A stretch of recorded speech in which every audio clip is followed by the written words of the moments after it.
On behalf of Tech Rochester, I want to welcome all of you this morning. Thank you for joining us on a Thursday morning. Hope that everyone is doing well. So Tech Rochester is once again very pleased and happy to be co-presenting this with you today with SIM. We always love to collaborate with other organizations. And this is one of our biggest efforts, is to bring you content and education that really centers around what the latest and greatest technology and information maybe that's out there. And we do that oftentimes by collaborating with other organizations in our space. So thank you for inviting us, Sim, to the table to collaborate with you on this event. Can we flip to the next slide, please? Tech Rochester has been around for many, many years. We began as Digital Rochester and transitioned to Tech Rochester in 2018. In 2022, we became a 100% volunteer organization. So what that means is we are a working board. We have no management staff. So everything that we do, everything that we bring you is 100% volunteer from our board members. It's our position that we collaborate, we connect, we celebrate, and we become a trusted resource for the technology community. And we do that by connecting organizations and people and celebrating and elevating outstanding tech professionals and people into one vibrant ecosystem in the Rochester region. So we're happy to be here this morning. Happy to co-brand this content with you, and that's who Tech Rochester is. Just want to highlight our Tech Rochester Board of Directors, with whom these events would not be possible. Again, we're 100% volunteer, so everybody that you see here on this slide are the folks that work hard to bring you great events and build the organization to what it is today. Next slide, please. And one note just about our partners, which without them, events would not be possible either. These are the folks that invest in our organization and help us drive our mission and our vision forward. So we're thankful to all of them for their constant support and unwavering support of our organization. So thank you once again for this opportunity. And I'm very happy to be here with all of you today. And with that, I'll turn it back over to John. Thank you, Susan. So my name is John Malazzo. I'm the Chief Information Officer for Kodak Alaris. I also happen to be the president, current president of SIM, the Western New York chapter of SIM. Who are we? And a lot of words on this slide, but we're really a collection of IT leaders. So we are a group of CIOs, direct reports to the CIOs, and up-and-coming leaders that make up who the SIM organization are. We come together to talk about IT issues, and obviously this one is near and dear to most of us, artificial intelligence. But we come together to talk about quite a few topics. Here's our board, and is with Susan's. This is an all-volunteer board, so everybody has a day job.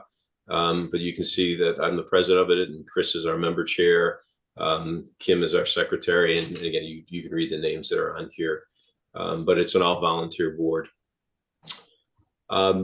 Benefits of the membership. So as part of SIM, we're part of a national organization, SIM National, and there are 40 chapters nationwide. So there is an opportunity to tap into quite a bit of information across the United States, which we've done in the past.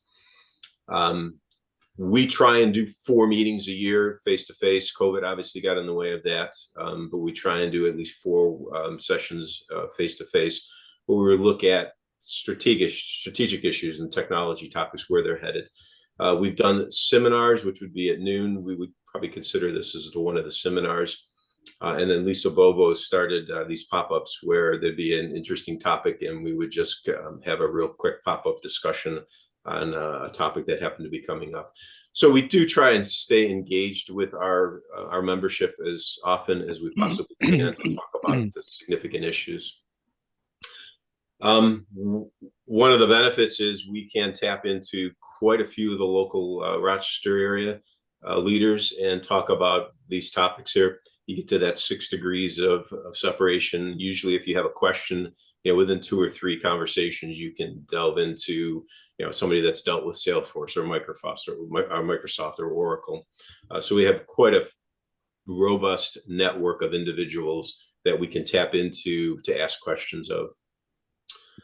The other benefit of being a SIM member is there are all sorts of programs here. The Advanced Practice Council, I was a member of that for a while.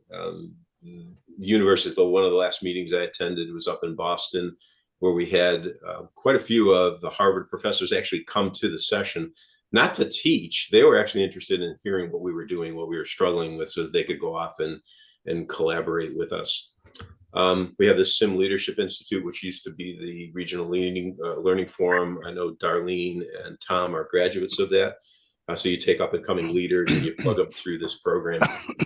Multiple interest groups.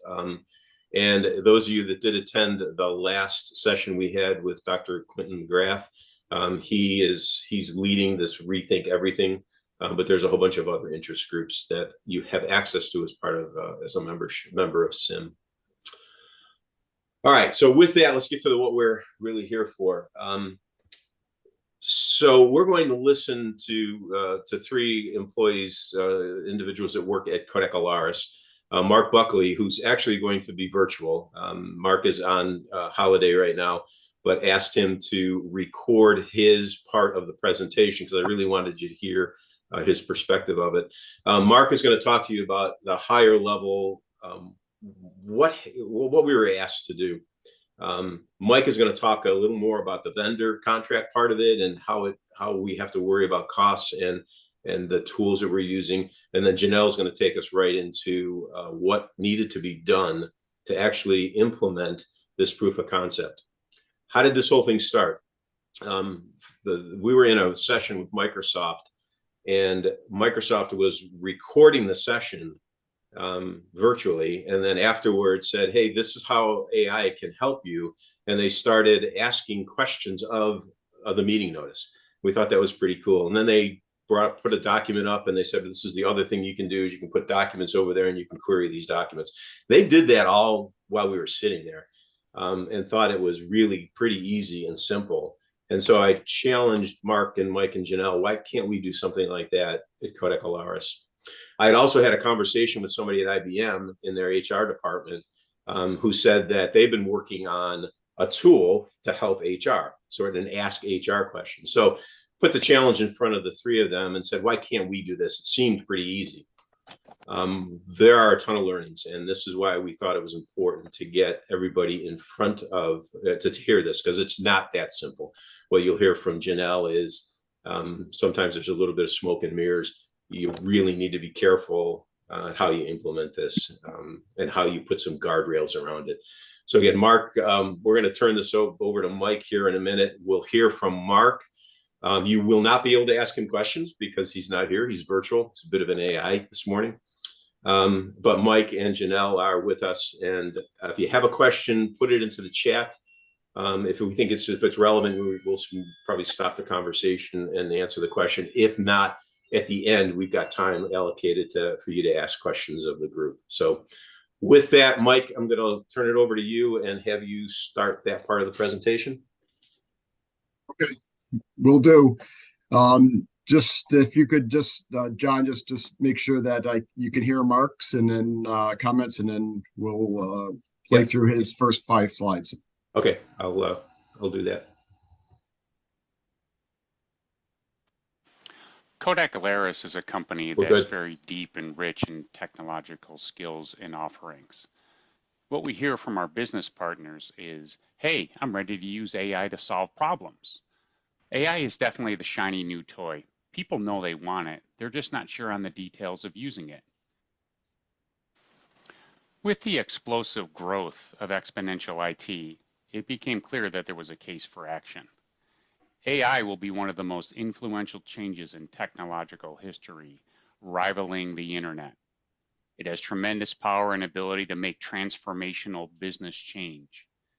However, in the end, it still comes down to software and data and needs to be a managed change.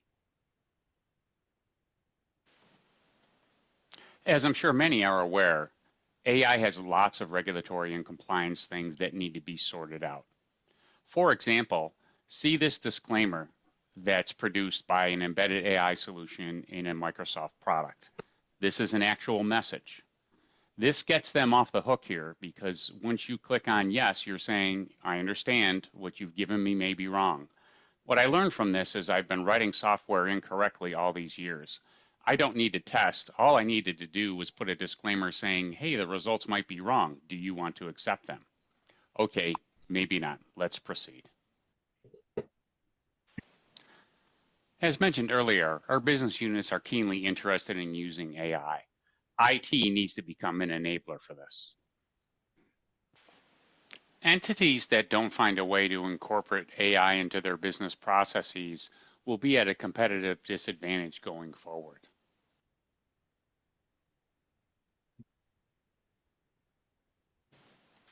Some additional background information leading up to our proof of concept. We learned that most individuals will equate AI with ChatGPT. In reality, ChatGPT is the application front end to the GPT large language model that underlies it. AI is much more than just what the average user sees in ChatGPT. With time, people learned that they could access things like ChatGPT through their home PC, and they could play around with it. They really enjoyed the power of it and understood its potential. For example, if you went to Microsoft Bing, there was a ChatGPT available as part of it. One of the earliest availability for ChatGPT was through the OpenAI ChatGPT. Initially, we blocked this at Kodak Alaris due to potential risks.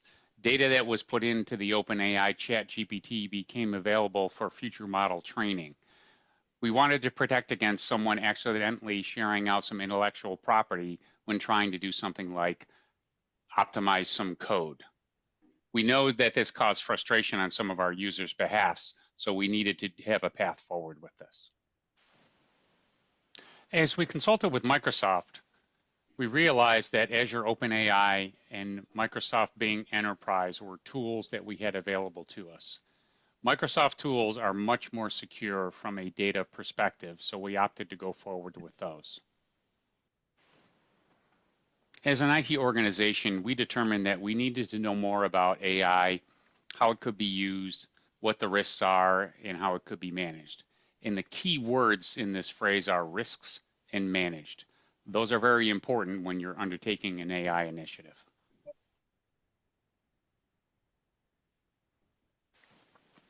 The proposal for moving forward with the proof of concept was to initially establish a cross-functional team. That team would look at the current Microsoft AI tools, propose usage of those tools to fulfill a proof of concept with some specific use cases. One of our guiding principles was we needed to keep it solely within our tenant domain and environment, meaning nothing would reach out to the general internet, either in terms of retrieving or sending data. From the POC, we intended to learn enough so that we could put forward a draft set of policies, principles, guidelines, and governance for future use of AI. Thanks to Mark for creating the pre-recording and having such a smooth presentation. He did spend a lot of time working on it to get the timing just right with all the slides, so appreciate it. At a high level, our deliverables with the proof of concept was to explore AI. We chose a POC use case involving HR policies since there was defined documentation and it's a relatively focused area. The deliverables for the initial POC include testing the tools, working with security, understanding the operational components, and determining the best use cases for future rollouts with AI. Guardrails are really important with AI since the GPT engine contains so much information. GPT stands for a generative pre-trained transformer, which gets its information from a much larger text data that it has been trained on. A big part of our development and testing included testing the guardrails to make sure the tool provided only expected answers. Our test cases contained questions on Kodak Alaris HR policies, which were in target. We also had questions on salaries, lawsuits, and privacy, which the tool shouldn't answer at all. We also had questions completely outside Kodak Alaris and HR. For example, we would ask how to make Jell-O. In the beginning, the tool would answer this correctly since the GPT engine has that as content. Obviously, we didn't want it to answer that. No coding was originally part of our initial guidance and rules that we set up for ourselves, but that was short-lived. As Janelle will demonstrate and show, that coding was required and necessary to improve the accuracy and making sure we're able to hold to the guardrails. Kodak Alaris is a Microsoft first shop. Microsoft has been a good partner with us with starting our AI journey. They approved us for Azure OpenAI and provided a talented technical resource to get us started. Microsoft has been rolling out and releasing different AI tools this year throughout their product set. Some are included in existing licensing, while others have extra costs with subscriptions and usage fees. It's been important to contact and stay informed with Microsoft so we know what's happening and what's coming out and where the charges may be and not. One of the things we did find out is most of the items branded Copilot are coming out as part of our F&O licensing and free for us. At the current time, we're exploring 3 different AI tools from Microsoft. Microsoft Bing Enterprise Chat, Copilot for Marketing, and Azure OpenAI. In this presentation, we will discuss each of these tools and how we're using them. The business is also using Azure, which touts to have some AI, but that's not part of the presentation today. Microsoft released Bing Chat Enterprise in the 4th quarter of this year. After a formal review with security, legal, IT, and senior leadership, it was quickly adopted by Kodak Alaris. It was an easy decision due to its ease of use and built-in security, which prevents exposing Kodak Alaris data to the public. Bing Enterprise Chat is composed of pre-trained models, Dolly for images, Codex for programming, and GPT-4 for general AI. Also included is Bing Search and Bing News for the latest info. Our users are starting to use this tool as part of Microsoft Edge. Some of the ways it can be used are shown in the lower right-hand corner of this page.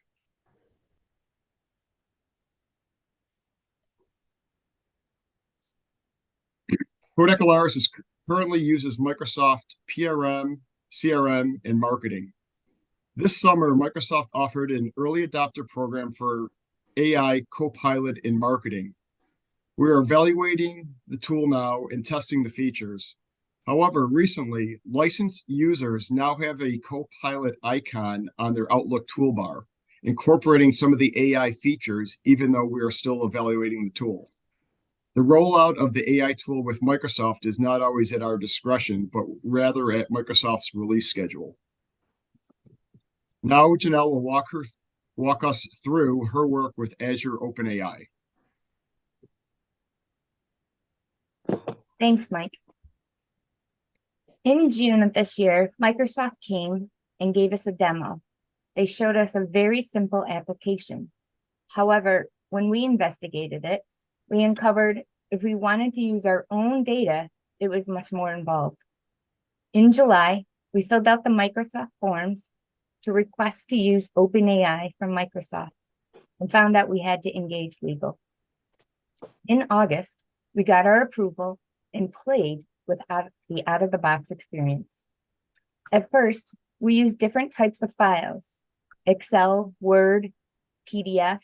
However, the accuracy of the response was only 5%, and we found there were issues. Thus, we converted all file types to Word, which increased the accuracy to 20%. We then started to adjust the temperature, which controls randomness. We lowered the temperature,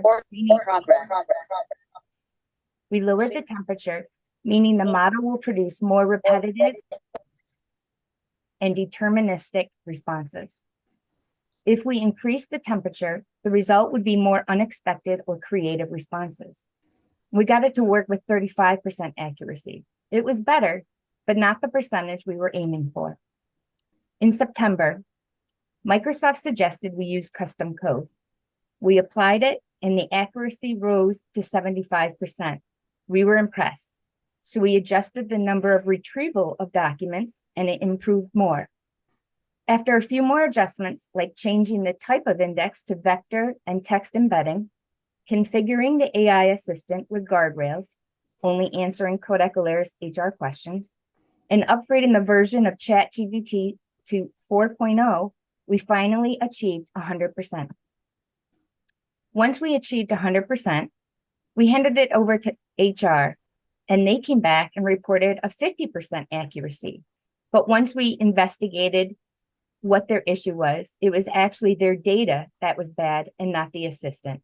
So in October, we focused on HR updating their documentation. Next slide, please. This application demonstrates an approach for creating ChatGPT experiences over our own data using the retrieval augmented generation pattern. It uses Azure OpenAI service to access the ChatGPT model GPT-35 Turbo and GPT-4, and Azure AI search for data indexing and retrieval. Retrieval augmented generation, or RAG, is a technique for enhancing the accuracy and reliability of generative AI models with facts fetched from external sources like our own documentation. This application is a retrieve then read implementation using the cognitive search and OpenAI APIs directly. It first retrieves top documents from the search and then constructs a prompt with them, and then uses OpenAI to generate an answer completion with the prompt. Next slide, please. This slide describes the process we did.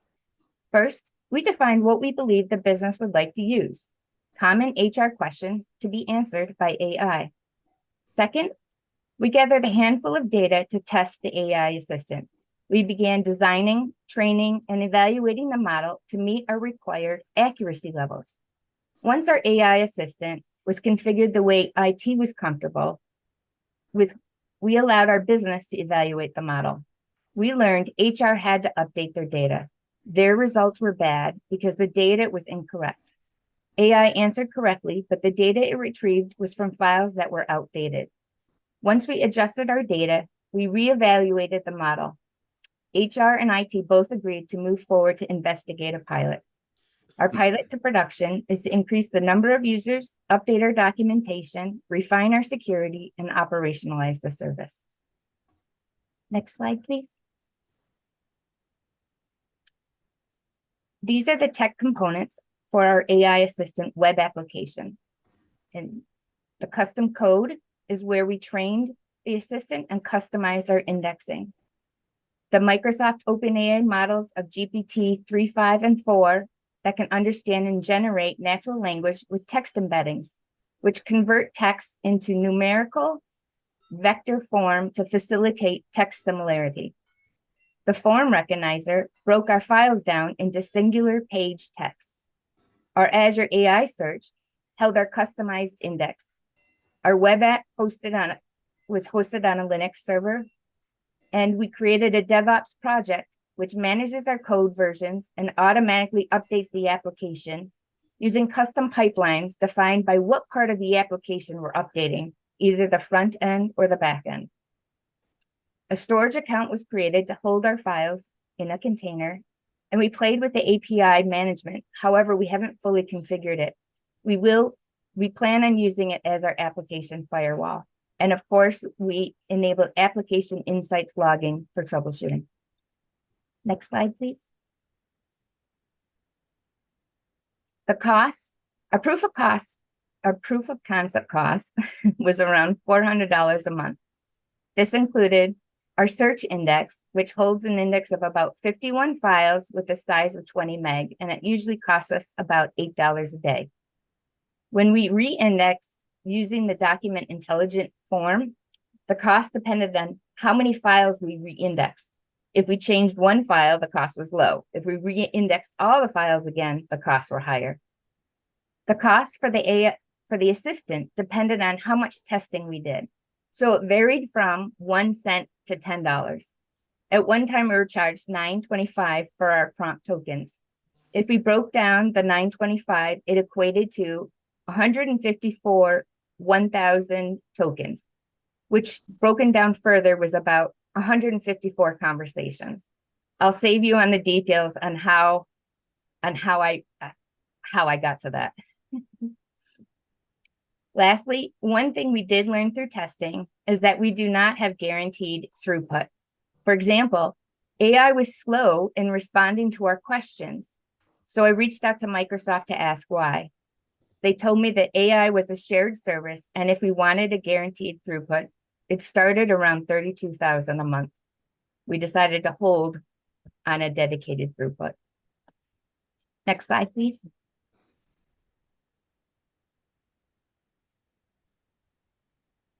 This is where I asked Mike to have a demo. Thanks, Mike. Mike, if you click on vacations, what are the Kodak Alaris vacations? Note that the answer is correct by clicking on the citation and viewing the text.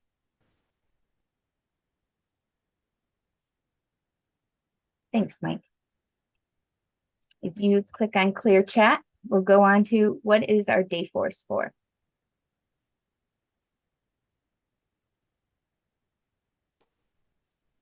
By clicking on the citation here, we notice the answer was generated by retrieving data off of a picture. We learned AI did that by testing a security question of what are the salaries at Kodak Alaris? To our surprise, the assistant responded with a salary range from 10,000 to 30,000. This was because HR had a print screen of fake salaries posted in their documentation. Thanks, Mike. Click clear chat. Next, we'll ask the assistant, what is FMLA?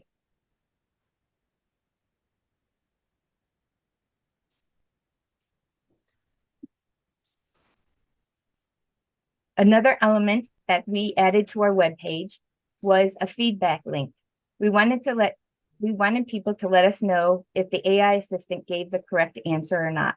We wanted them to verify the citation and then fill out the feedback form.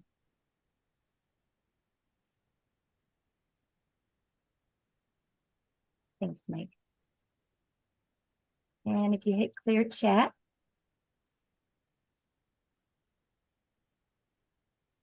and ask a question like, how do you make Jell-O?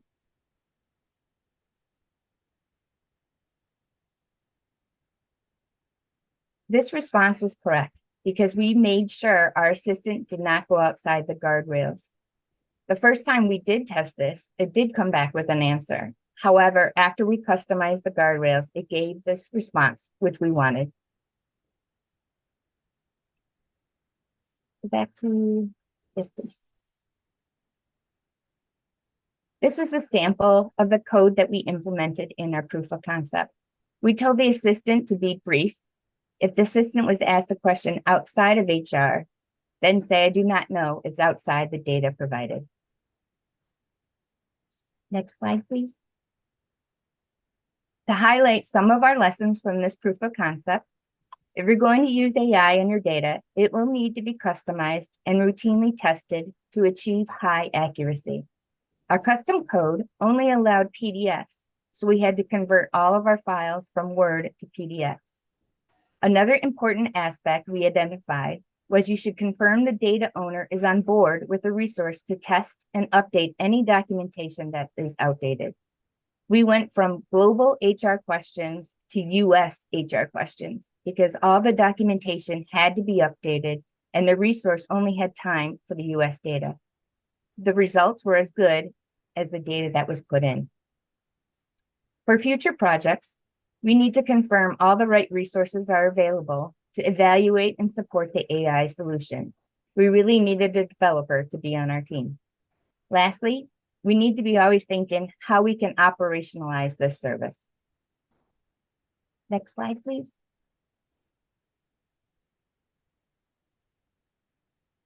Our lessons learned aligned with Microsoft best practices.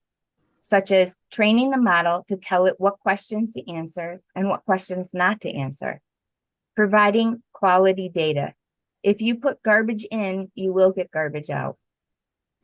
To measure the quality, to make sure that the assistant was accurate. And to create security questions to confirm that the data in AI does not respond back with sensitive data or responses. Next slide, please.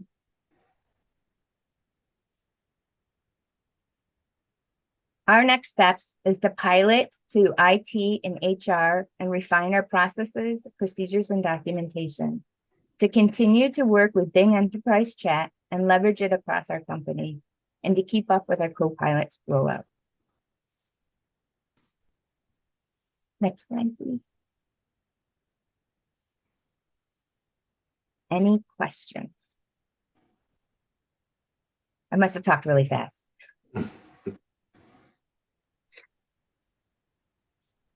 John, I had a question, but I see Brian put one in the panel there, so let's deal with Brian's first. Okay, I didn't, that just got in there. Yep, just now. Okay, can you see the question? Yep. So Brian's asking, have you activated Copilot in all your 365 products, and are you providing training for employees on how to most effectively use the tools? Yeah, the only tool that we're currently using now in Copilot is in marketing. We were part of the early adopter program, so the head of marketing sat in with Microsoft to go through all of the training and how it's used and best practices. One of the things that I did note in the presentation is Microsoft, even though we haven't fully rolled it out, Microsoft did put the icon for the Copilot on the Outlook page, so folks can click on it. And Mark actually has a license for it, and he demonstrated how he can use it and it to respond to an email. It automatically generated content that he gave it some parameters, and it wrote a note automatically for him. So some of the things we have tried to keep in front of with the Copilot, but we realize that Microsoft's release schedule, you can't really stop it. It's just going to happen. So we're trying to keep up with it as best we can and get the information out to our users as soon as we can. Tom, you've asked the next question here. Where does Kay see the next application beyond AI or beyond HR? We actually were going to think about using the tool against our internal IT help desk. So we could have somebody, you have a chat bot similar to what HR has, but just ask questions, how-to questions. I need how do I get a new piece of software on my machine? So lots of questions that we normally might call in or send an email in. Hopefully we're looking to set the documentation up to allow them to become a little more self-sufficient. I think Gloria Trott might be on, and this is Gloria's space. So Gloria, I don't know if you want to add a little more to that. You're probably on mute though, right? I know Go ahead, Mike. we explored this a little bit earlier. One of the issues that we're dealing with this right now is all that content is in SharePoint, or most of the content is SharePoint, and Microsoft doesn't have a great way to import all those documents. So there's a ton of documentation that we've built up over the years in SharePoint, and to have the AI open to Azure access that information would be difficult. And Janelle, you probably have more on the technical side of that as well. But I think that's one of the big things with that POC that moved it to the second place in front of the HR. Yep, the next spot is to look. We tried pulling documentation from our SharePoint environment, but the custom code that we use does not use SharePoint. So hopefully Microsoft will release something. They're making improvements and a lot of investment in this space, and hopefully that's something they'll be able to incorporate, seeing how SharePoint is their tool. Janelle, do you want to take this next one? Talk about the token limits, because you referenced that a little bit. So we did not put any limits on our proof of concept as of yet, but we are looking into limiting them because we don't want a user to ask, 20 to 30 questions. We do want to limit how many questions that they ask the AI assistant. So we will be limiting that in our pilot. And that is consumed. So in my cost slide, you can see when we were testing how many tokens. I don't know, Mike, if you can go back to that cost slide, but you can actually drill into the Azure billing and you can actually see the tokens that were used for question and answer. I think it was on the cost slide. Mike, I think you need to share. And then in our logging in application insights and diagnostic settings, one of those loggings, we can identify how many tokens are being used. Off the top of my head,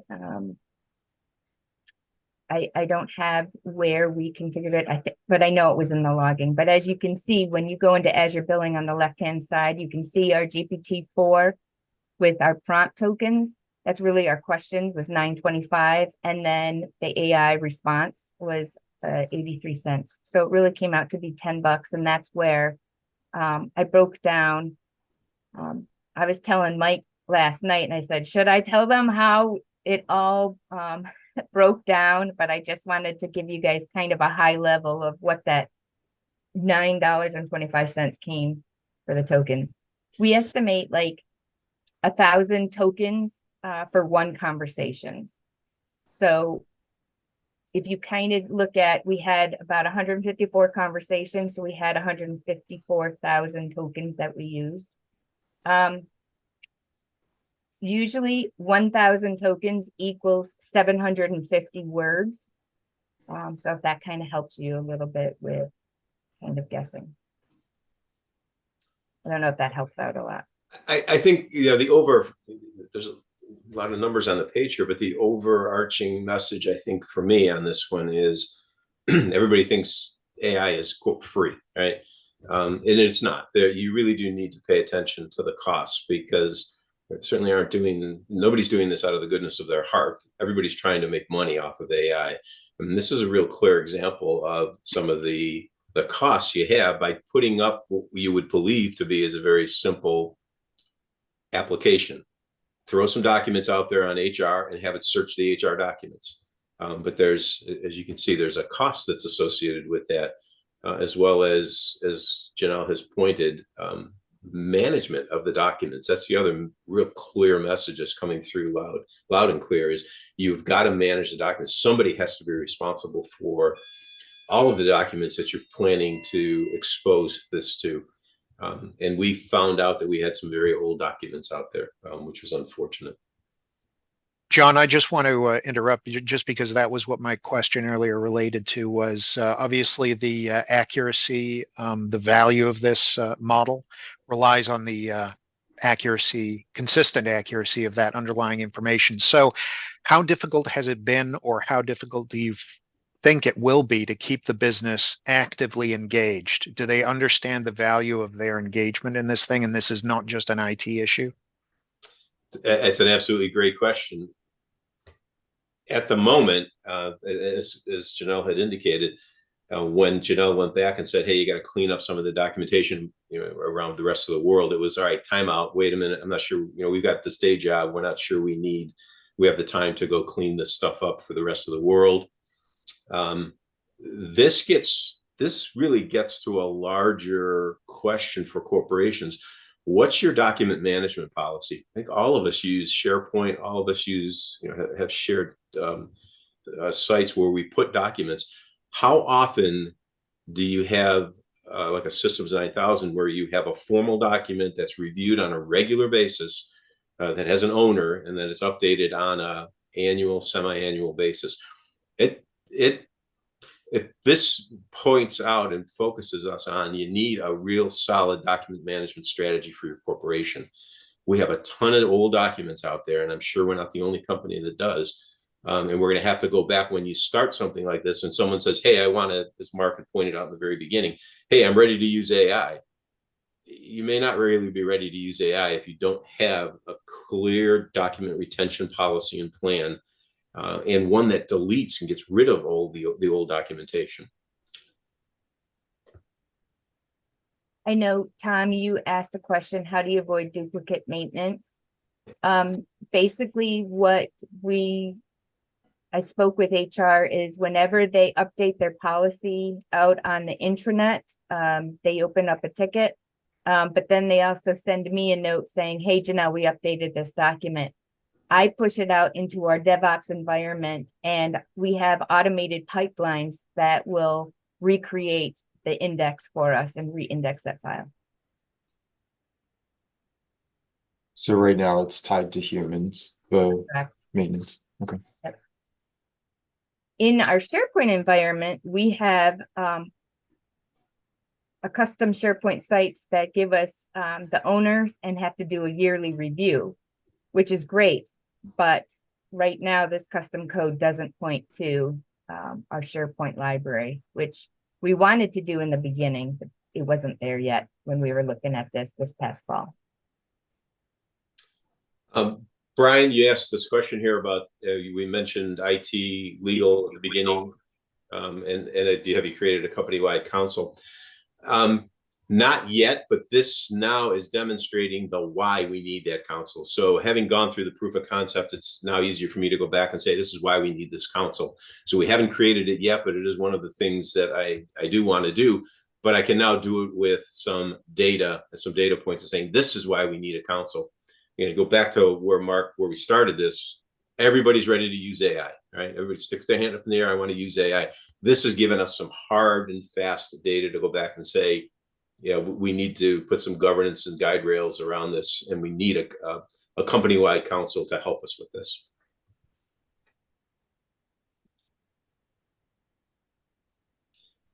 John asks a question. Thanks for the information on costs. It seems there are substantial benefits, save labor of manual lookup, manual lookup information, quality improvement by cleaning up the data. So yes, there will there be labor saved? Early on, when I'd asked Mike and Mark and Janelle to do this, I had spoken with, as I said, somebody from HR and IBM, and this individual mentioned to me that they almost eliminated an entire layer of individuals that did nothing but answer questions. So there is that opportunity to do that, to save labor. I think you have to go into this understanding you've got to clean all that information up first.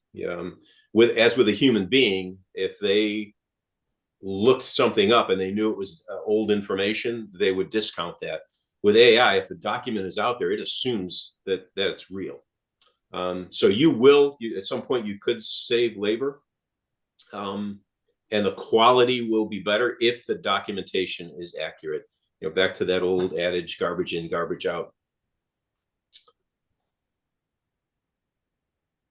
Brian, have you started using these tools to help with data cleaning, aggregation, and analysis? No, not yet. Although that is one of the things as we, as a leadership team, we're kicking around what Janelle stumbled across to all this old documentation. That's actually, it was helpful. It was bad in one way because HR came back and said, hey, you're at 50%. But in another way, it pointed out some old documentation that was out there.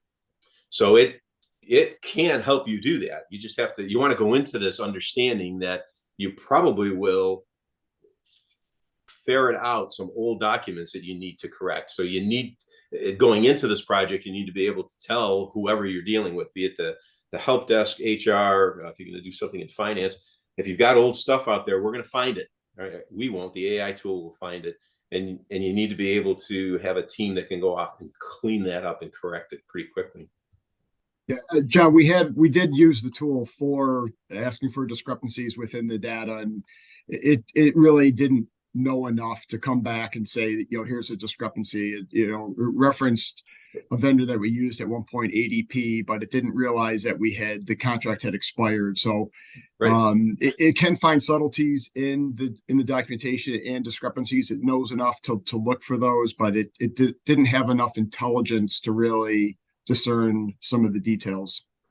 Right, but it came back and said, hey, ADP told me this, and then you take that back to the business and you go, you got an old document. So you can find those old documents by just the answer it gave you, saying, hey, it's 50% versus 100%.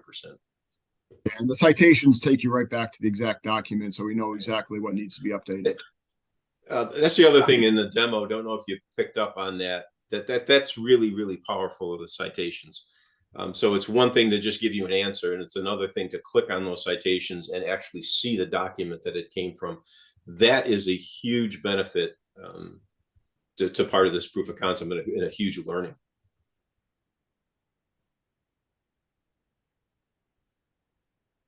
Yeah, I can show an example of here's a question I asked. Can you find discrepancies? Mike, I'm sharing that. Mike, I'm sharing. Oh, okay. You're gonna have to share again. Okay.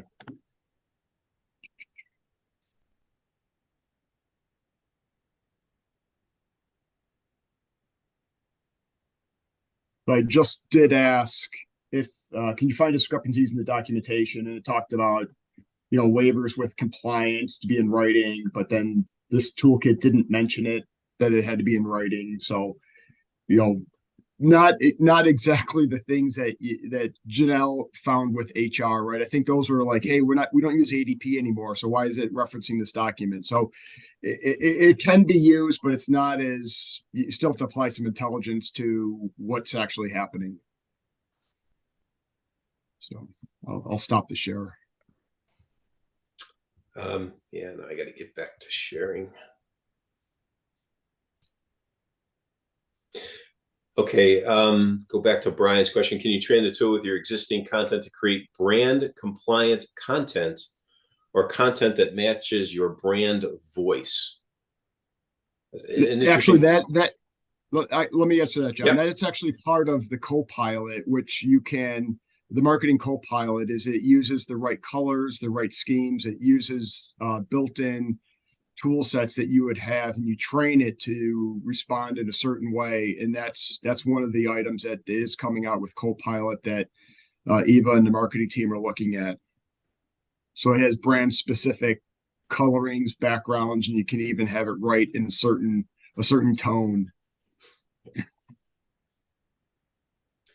Janelle, you want to take Andrew's question here? Sure. In the name of cleaning up data for business unit data stored in some kind of SQL instance, would you recommend introducing a dedicated intermediate store for flat files Cosmos for the indexing? So we haven't looked into any other testing with Cosmos. I know that the code can do, rather than just putting in direct files, it can do database. But we haven't looked into that yet. So it would be something to test out.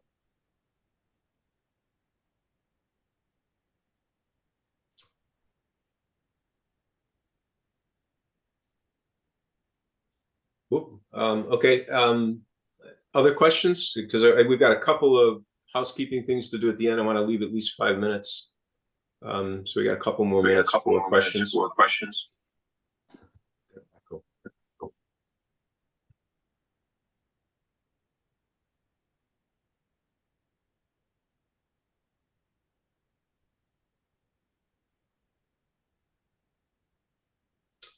I'm not seeing anything.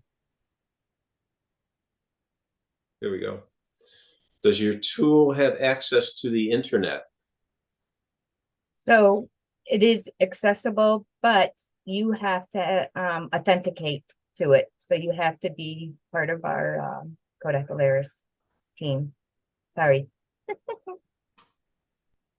And we are going to be restricting down to private endpoints. So you just use a VPN to access this, but we have not implemented that yet using the API management firewall.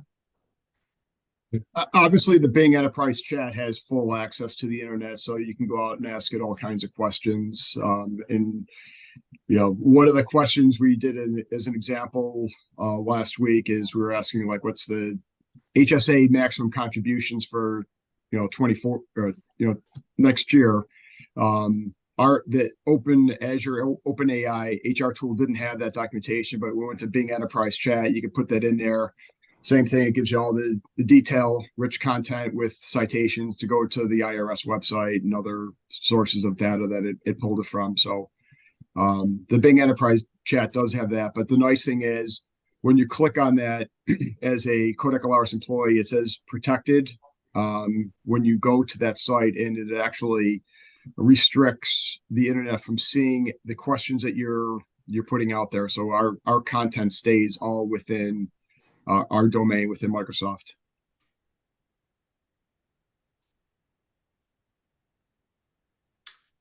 Brian, okay, that answered the question. You got a thumb up. Great. Any other questions before we go to the rest of the housekeeping?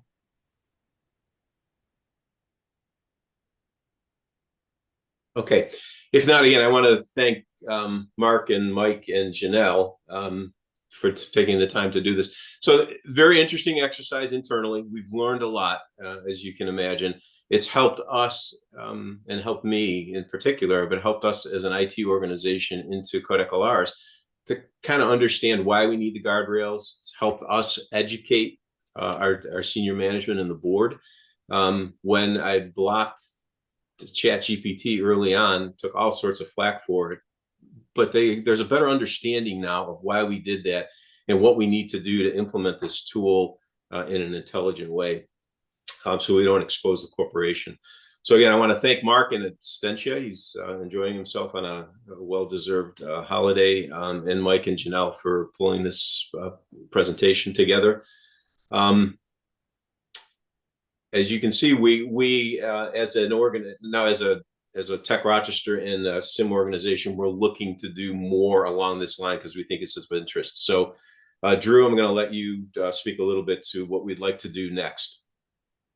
Sure. Thanks, John. This was a great presentation. I really appreciate all the work your team did. It's wonderful for you to be sharing this fairly advanced and deep work, which is what's going on in the bowels of a lot of organizations right now, like yours and ours around the world. We thought that it would be good for our audience to have an opportunity to back up a bit and understand how generally available generative AI tools that are scattered throughout product offerings today are being used in creative ways by organizations. And I'm going to try to gather some folks from our organization and some use cases from our organizations in particular, and perhaps some others, to demonstrate ways in which publicly available tools are being used creatively to enhance work today. And we'll talk about the ins and outs of that. Obviously, you saw tonight that there are sometimes some organizations have some significant privacy issues with that. We'll talk about the ins and outs with those sorts of things and the risks. But we do understand that these tools are being employed productively for pretty interesting things today. We'll take a look at the implications and answer questions about that. And so we're kind of excited. We're planning that tentatively for sometime in February. We don't have a specific date yet. And then just a plea here, we'd like to continue doing these. We think there is tremendous value, not only in us individually doing it, but sharing it across the board and having other people share their experiences with us. So we're reaching out to you. Tell us what other AI topics are of interest to you in your organization. Do you have something similar to what Mike and Mark and Janelle did here? Do you have a story you want to share with us? So get to your members, get back to Suzanne or to one of our board members, and help us steer the future content for these AI series. We think, as Mark Buckley said at the very beginning here, this is with us. There's no going back. This isn't, there's some of us here on the board, the SIM board, we talked about blockchain. I don't see this as a blockchain where there was a whole lot of energy around that and then it just fizzled. This is with us. We're going to stay with this, and it's going to stay with us for a very long time. And so we want to make sure that we keep in front of this. The more we communicate and share amongst ourselves, which is the value of these two organizations, I think the better off we're going to be. So please provide your feedback to us as to what else you'd like to hear, or if you have a particularly interesting story to tell, get to us, and we'd love to hear from you. With that, we've got this QR code. If you could take your phone out at the moment and snap that QR code, this will send you right over to a feedback page for this presentation. And we would love to hear from you.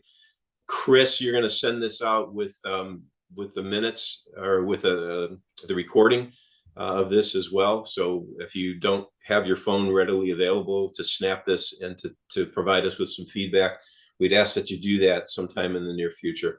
It's important for us to hear back, because if we don't hear back, we're kind of wondering if this has added any value. So please snap this QR code either here or in the note that Chris is going to send out, and provide us with that feedback. That would be Yep, great. and this survey is only going to take literally 60 seconds. So just top of mind thoughts. It's really important for us, as John was saying. But I will send this out to all attendees. Yeah. Okay, with that, we've come to the end. Any last questions, thoughts, comments?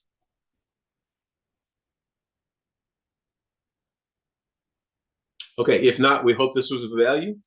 We look forward to hearing from you all with the survey, and then in February, we'll do another one of these. So thank you all for attending. Appreciate it.